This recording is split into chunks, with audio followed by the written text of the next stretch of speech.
মসনদে কাপন ধরার কাপনের ব্যবস্থা করেন। মসনদে থাকলে বিদেশ সফর করতে পারবেন, অনেক সুযোগ সুবিধা নিতে পারবেন, আলিশান জান্নাতি ফ্ল্যাটে থাকতে পারবেন।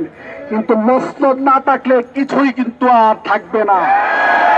মসনদে কাপন ধরার আগে অবিলম্বে প্রজ্ঞাপন জারি করতে হবে। সংগ্রামী সহযোদ্ধাবৃন্দ, আমরা কিন্তু শহীদ মিনারে রাত্রি যাপন করা গতকালকে থেকে শুরু করেছি। আমি নিজে কালকে সারা রাত্র এখানে ছিলাম। আমার প্রায় 70-80 জন সহযোদ্ধা কালকে রাতে এখানে ওনারা ঘুমিয়েছেন।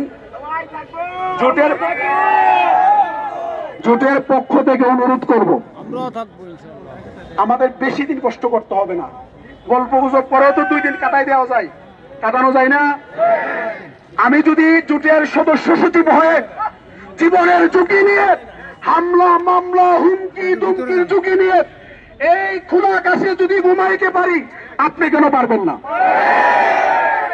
সকলকে অনুরোধ করব,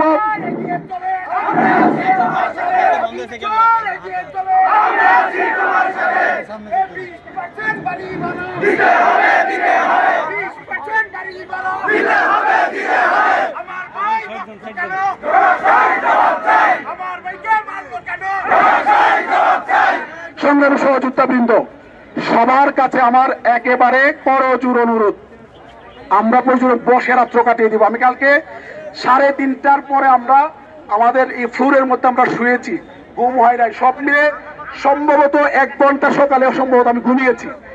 আমরা কেউ যাব না। আমরা যখন রাত্রে এত বিশাল জনগোষ্ঠী শুয়ে থাকবো, রাষ্ট্রের মসনদে কাপন ধরে যাবে, কাপন ধরে যাবে। আমরা কেউ যাব না। জরুরি কোনো সমস্যা না থাকলে আমরা গল্প গুজব করে সারা রাত্র কাটিয়ে দিব। শিক্ষকদেরকে পথের খোলা আকাশে উনি উনার জান্নাতে আলিশান ফ্ল্যাটের মধ্যে ঘুমাবেন। আপনাদের প্রতি অনুরোধ থাকবে, আপনারা আজকে এখানে থাকবেন, কেউ যাবেন না। আন্দোলন শুরু হয়েছে, এই আন্দোলনের ঢেউ কোথায় গিয়ে লাগবে আর এই আন্দোলনের বাতাসে কার মস্তক কেঁপে উঠবে এটা এখন বলা যাচ্ছে না। সকলকে সংগ্রামী সালাম জানিয়ে আমি আমার বক্তব্য শেষ করছি। আসসালামু আলাইকুম। আজকে আছে